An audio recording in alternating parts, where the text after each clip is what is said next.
How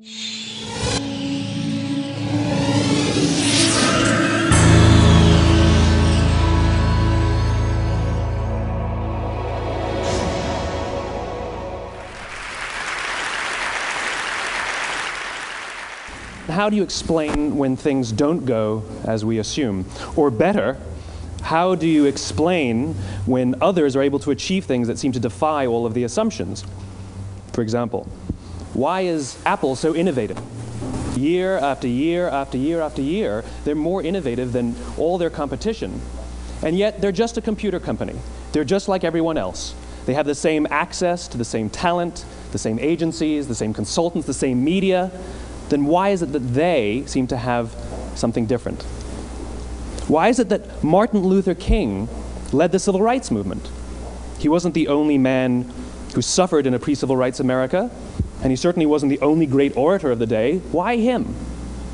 And why is it that the Wright brothers were able to figure out controlled powered manned flight when there were certainly other teams who were better qualified, better funded, and they didn't achieve powered manned flight, and the Wright brothers beat them to it? There's something else at play here. About 3.5 years ago, I made a discovery, and this discovery profoundly changed my view on how I thought the world worked, and it even profoundly changed the way in which I operate in it. As it turns out, there's a pattern. As it turns out, all the great and inspiring leaders and organizations in the world, whether it's Apple or Martin Luther King or the Wright brothers, they all think, act, and communicate the exact same way, and it's the complete opposite to everyone else. All I did was codify it. And it's probably the world's simplest idea. I call it the golden circle.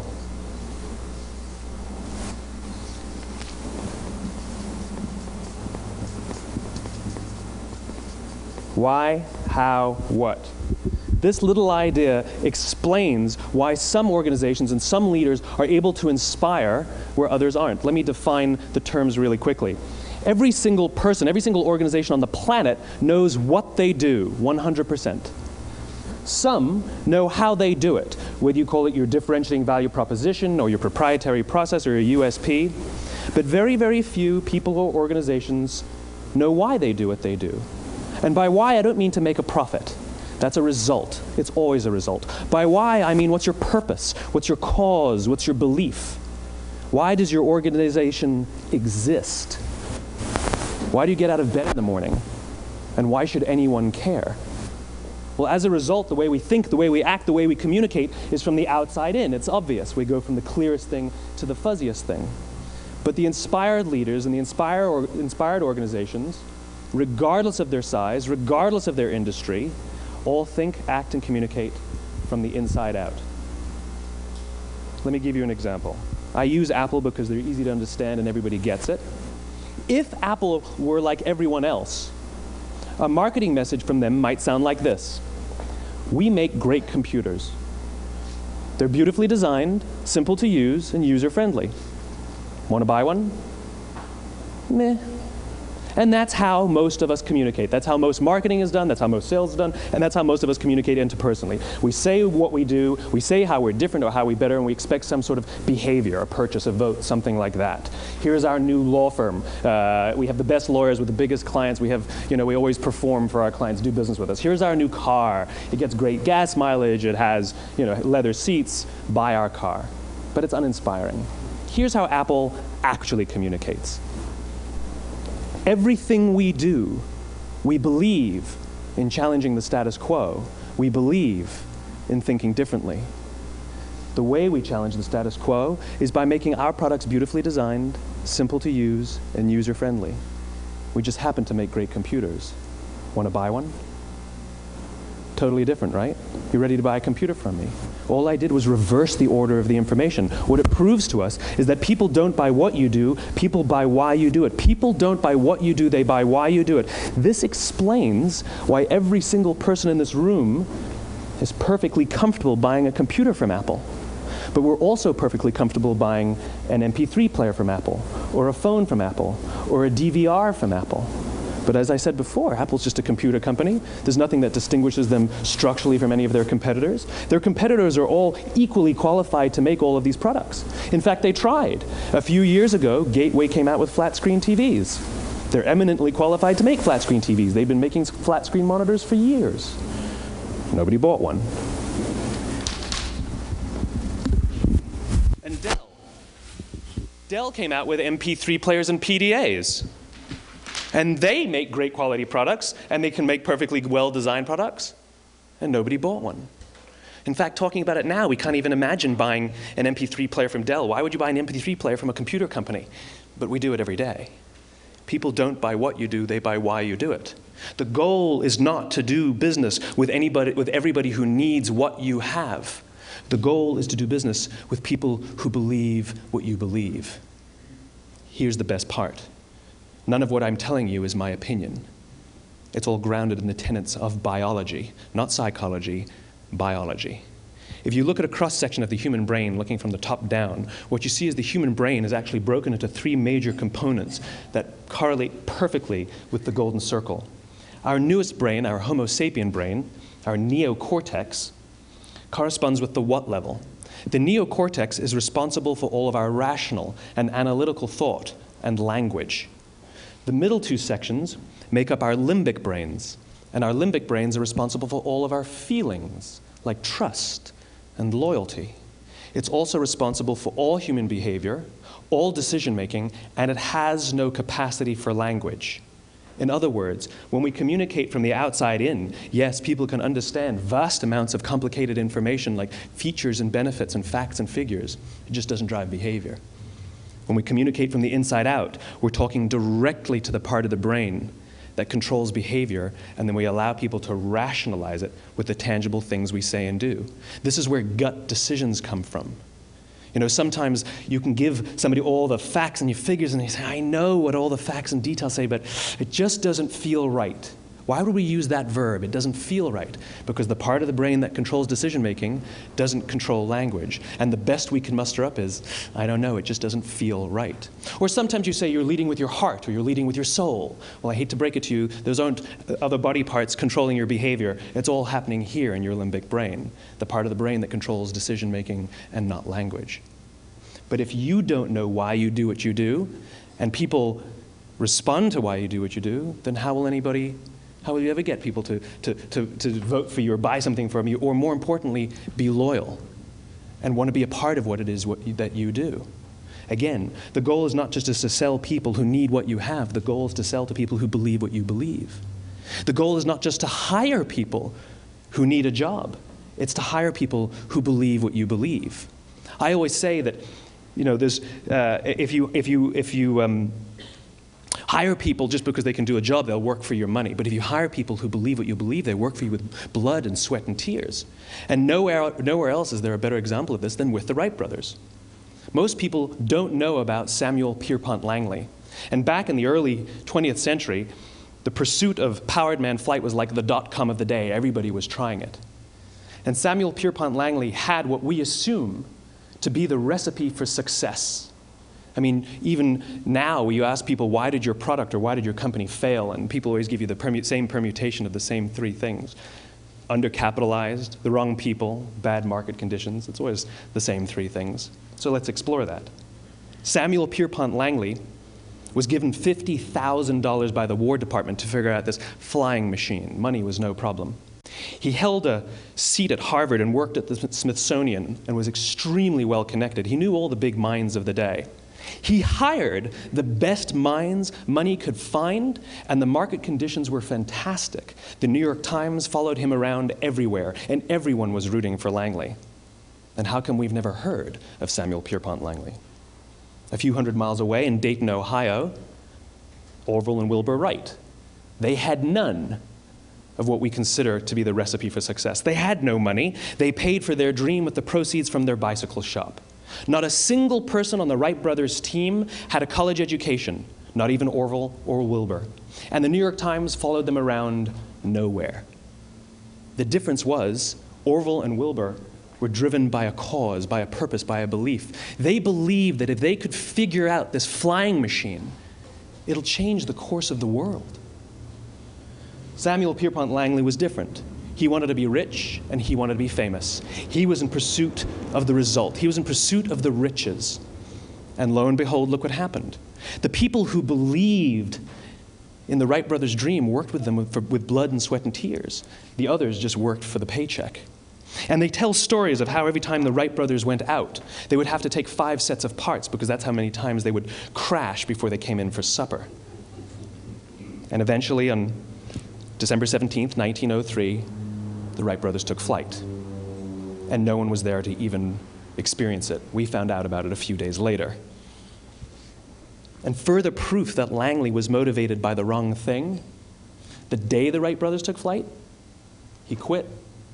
He could have said, "That's an amazing discovery, guys. Now we'll improve upon your technology." But he didn't. He wasn't first. He didn't get rich. He didn't get famous. So he quit. People don't buy what you do, they buy why you do it. And if you talk about what you believe, you will attract those who believe what you believe. Well, why is it important to attract those who believe what you believe? Something called the law of diffusion of innovation. And if you don't know the law, you definitely know the terminology. The first 2.5% of our population are our innovators. The next 13.5% of our population are our early adopters. The next 34% are your early majority, your late majority, and your laggards. The only reason these people buy touch-tone phones is because you can't buy rotary phones anymore. We all sit at various places at various times on the scale, but what the law of diffusion of innovation tells us is that if you want mass market success or mass market acceptance of an idea, you cannot have it until you achieve this tipping point between 15 and 18% market penetration, and then the system tips. And I love asking businesses, what's your conversion on new business? And they love to tell you, oh, it's about 10%, proudly. Well, you can trip over 10% of the customers. We all have about 10% who just get it. That's how we describe them, right? That's like that gut feeling, oh, they just get it. The problem is, how do you find the ones that just get it before you're doing business with them versus the ones who don't get it? So it's this here, this little gap, that you have to close, as Geoffrey Moore calls it, crossing the chasm. Because you see, the early majority will not try something until someone else has tried it first. And these guys, the innovators and the early adopters, they're comfortable making those gut decisions. They're more comfortable making those intuitive decisions that are driven by what they believe about the world, and not just what product is available. These are the people who stood online for 6 hours to buy an iPhone when they first came out, when you could have just walked into the store the next week and bought one off the shelf. These are the people who spent $40,000 on flat-screen TVs when they first came out, even though the technology was substandard. And by the way, they didn't do it because the technology was so great. They did it for themselves. It's because they wanted to be first. People don't buy what you do, they buy why you do it. And what you do simply proves what you believe. In fact, people will do the things that prove what they believe. The reason that person bought the iPhone in the first 6 hours, or stood in line for 6 hours, was because of what they believed about the world and how they wanted everybody to see them. They were first. People don't buy what you do, they buy why you do it. So let me give you a famous example, a famous failure and a famous success of the law of diffusion of innovation. First, the famous failure. It's a commercial example. As we said before a second ago, the recipe for success is money and the right people and the right marketing conditions, right? You should have success then. Look at TiVo. From the time TiVo came out about 8 or 9 years ago to this current day, they are the single highest quality product on the market. Hands down, there is no dispute. They were extremely well funded. Market conditions were fantastic. I mean, we use TiVo as a verb. I TiVo stuff on my piece of junk Time Warner DVR all the time. But TiVo is a commercial failure. They've never made money. And when they went IPO, their stock was at about $30 or $40 and then plummeted, and it's never traded above 10. In fact, I don't think it's even traded above 6, except for a couple of little spikes. Because you see, when TiVo launched their product, they told us all what they had.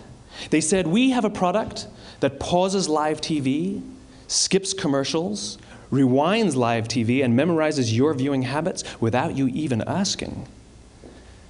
And the cynical majority said, we don't believe you, we don't need it, we don't like it, you're scaring us. What if they had said, if you're the kind of person who likes to have total control over every aspect of your life, boy, do we have a product for you. It pauses live TV, skips commercials, memorizes your viewing habits, etc., etc. People don't buy what you do, they buy why you do it, and what you do simply serves as the proof of what you believe. Now let me give you a successful example of the law of diffusion of innovation. In the summer of 1963, 250,000 people showed up on the Mall in Washington to hear Dr. King speak. They sent out no invitations, and there was no website to check the date. How do you do that? Well, Dr. King wasn't the only man in America who was a great orator. He wasn't the only man in America who suffered in a pre-civil rights America. In fact, some of his ideas were bad. But he had a gift. He didn't go around telling people what needed to change in America. He went around and told people what he believed. I believe, I believe, I believe, he told people. And people who believed what he believed took his cause and they made it their own, and they told people. And some of those people created structures to get the word out to even more people. And lo and behold, 250,000 people showed up on the right day, on the right time to hear him speak. How many of them showed up for him? 0. They showed up for themselves. It's what they believed about America that got them to travel on a bus for 8 hours to stand in the sun in Washington in the middle of August. It's what they believed, and it wasn't about black versus white. 25% of the audience was white. Dr. King believed that there are 2 types of laws in this world, those that are made by a higher authority and those that are made by man. And not until all the laws that are made by man are consistent with the laws that are made by the higher authority will we live in a just world. It just so happens that the civil rights movement was the perfect thing to help him bring his cause to life. We followed him not for him, but for ourselves. And by the way, he gave the I have a dream speech, not the I have a plan speech. Listen to politicians now with their comprehensive 12-point plans. They're not inspiring anybody. Because there are leaders and there are those who lead. Leaders hold a position of power or authority, but those who lead inspire us. Whether they're individuals or organizations, we follow those who lead not because we have to, but because we want to. We follow those who lead not for them, but for ourselves. And it's those who start with why that have the ability to inspire those around them or find others who inspire them. Thank you very much.